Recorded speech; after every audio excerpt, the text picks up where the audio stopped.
Hola, soy Mauricio José Schwartz y esto es ¿Qué fue eso? Una serie dentro del canal El Rey va desnudo, junto con nuestros videos temáticos habituales, que esta semana, por cierto, se dedicaron a responder a la crítica de grupos libertarianos que niegan que la gente tenga derecho a la educación.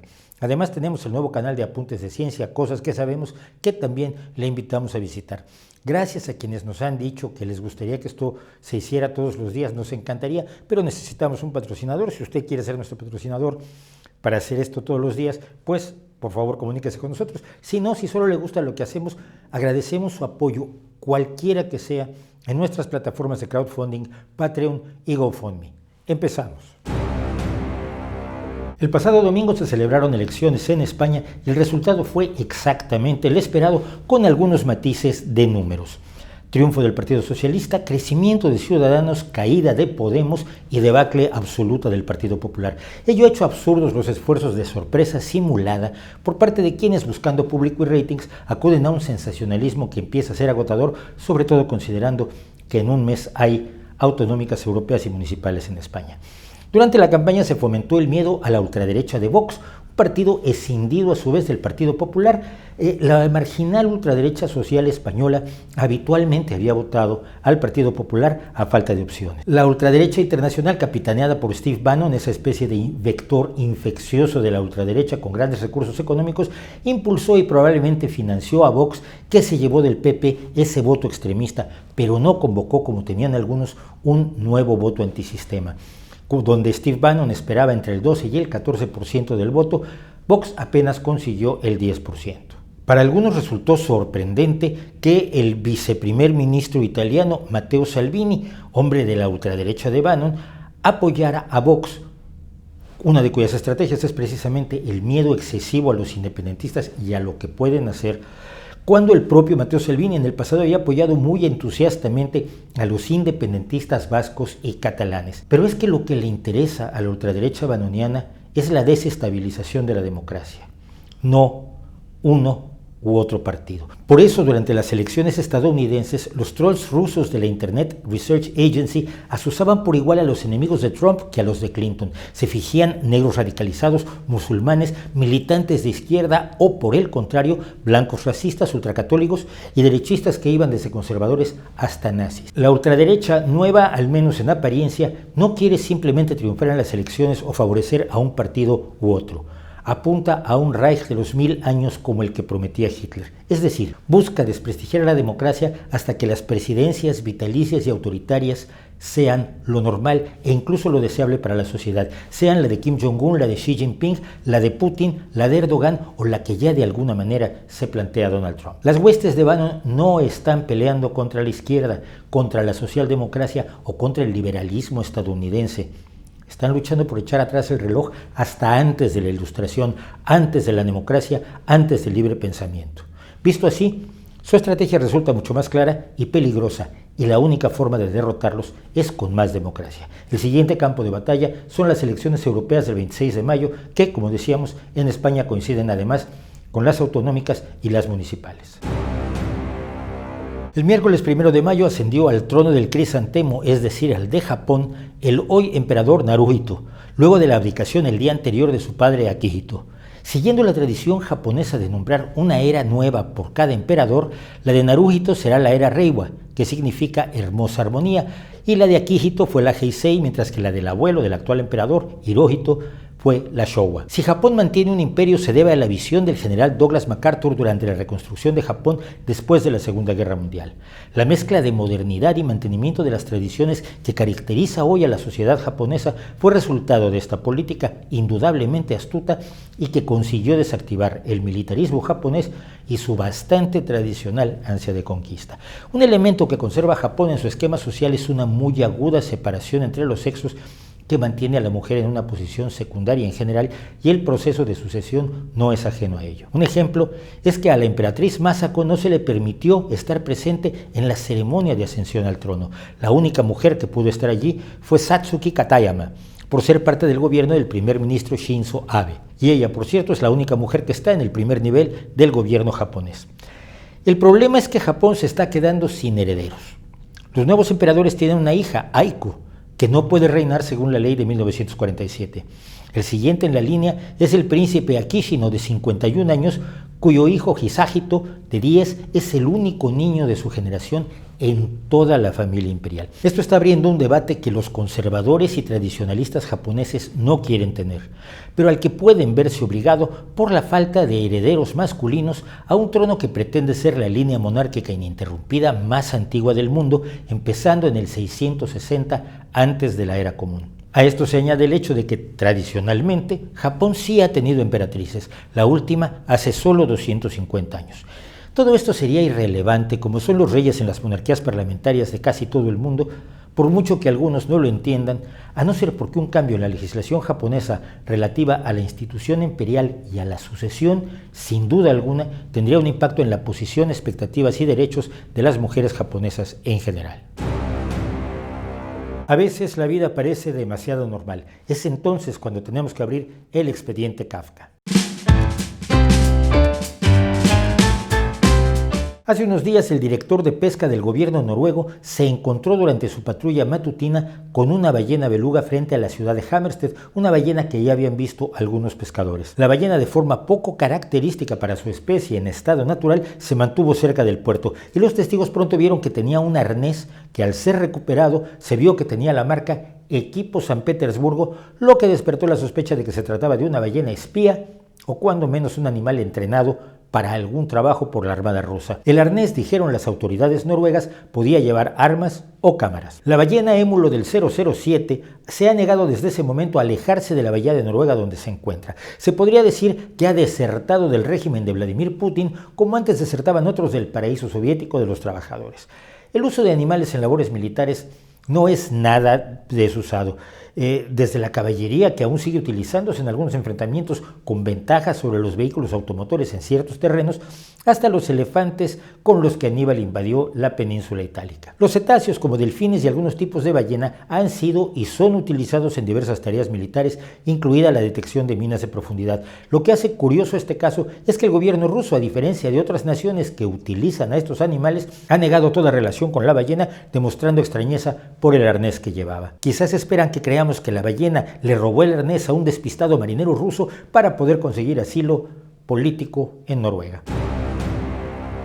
Facebook y su presidente, Mark Zuckerberg, siguen intentando corregir el rumbo de su empresa, que se puso en cuestión desde que estalló el escándalo de Cambridge Analytica, al que por cierto le dedicamos un video en este mismo canal. Así, en sus últimos resultados financieros, la red social ha apartado $5,000 millones, que es la multa que esperan que le imponga la Comisión Federal de Comercio de los Estados Unidos por los problemas que presentan sus políticas de privacidad. Multa que además pone en cuestión la convicción conspiranoica de que Mark Zuckerberg y su empresa son intocables o se les está acordando impunidad. La más reciente acción anunciada por Facebook es la exclusión de su sitio de personajes que tienen un discurso de odio. La lista es cuando menos interesante. Está el conspiranoico de la ultraderecha Alex Jones, enormemente respetado y querido por Donald Trump, junto con el editor británico de su plataforma de radio, televisión e internet Infowars. Está Milo Yiannopoulos, antiguo editor de Breitbart News, que fue la plataforma de la alt-right o derecha alternativa encabezada en su momento por Steve Bannon para el abordaje del Brexit y la elección de Trump. Está también Louis Farrakhan, líder de la Nación del Islam, quien mantiene el tradicional discurso antisemita de esta secta islámica estadounidense, un discurso que compartieron en su momento su líder Elijah Mohammed y el propio Malcolm X. Previamente, Facebook ya ha excluido a otros grupos racistas como Britain First. Aunque la prohibición seguramente resultará satisfactoria para muchas personas, no parece, sin embargo, ser una buena idea. Primero, es muy fácil para los excluidos seguir difundiendo sus mensajes de odio a través de otras páginas y otros usuarios reales o simulados. Segundo, se les convierte en mártires y se les hace interesantes como todo lo prohibido, especialmente a ojos de públicos muy desinformados o muy jóvenes. Tercero, abre la puerta no solo a la exclusión de grupos de ultraderecha, sino a otros que se pueda considerar de modo absolutamente subjetivo y sin reglas claras promotor de un discurso de odio, cosa que pueden aprovechar usuarios organizados para repartir mordazas por toda la red social. La mejor respuesta ante la desinformación siempre es la buena información. Desenmascarar, confrontar y ridiculizar es una estrategia mucho mejor que prohibir, glorificar y al final resultar poco eficaz. Quizás sea demasiado pedirle eso a Facebook, pero cualquier otra cosa al final siempre juega del lado de quienes tienen menos escrúpulos para coartar la libertad de quienes consideran sus enemigos.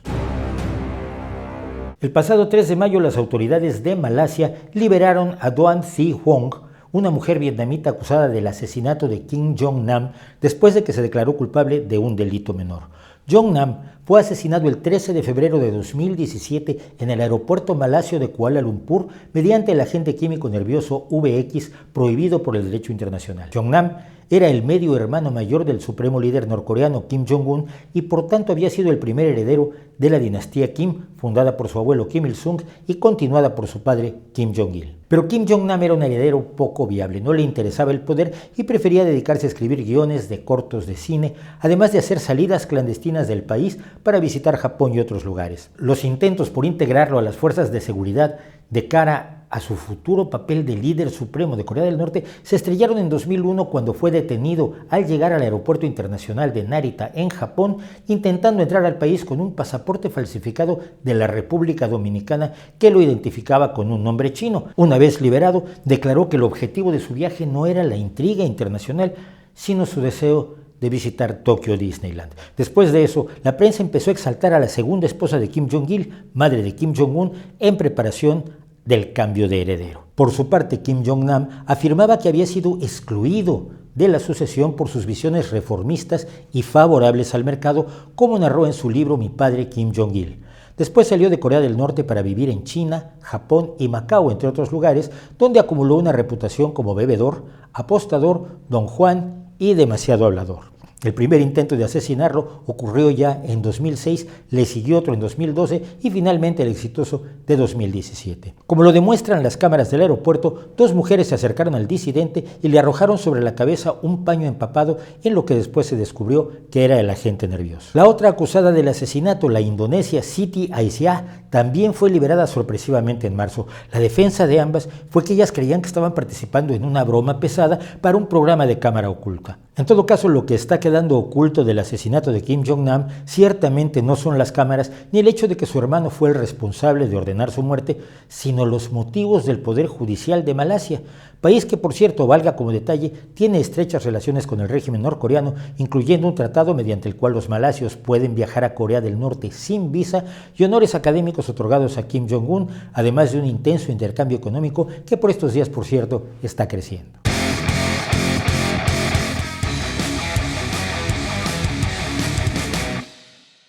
El día de ayer, el fiscal general de los Estados Unidos, William Barr, dejó plantado al Congreso de los Estados Unidos que lo había citado para ser cuestionado, luego de que prestó testimonio ante el Senado hace unos días en un espectáculo que los medios han calificado de catastrófico.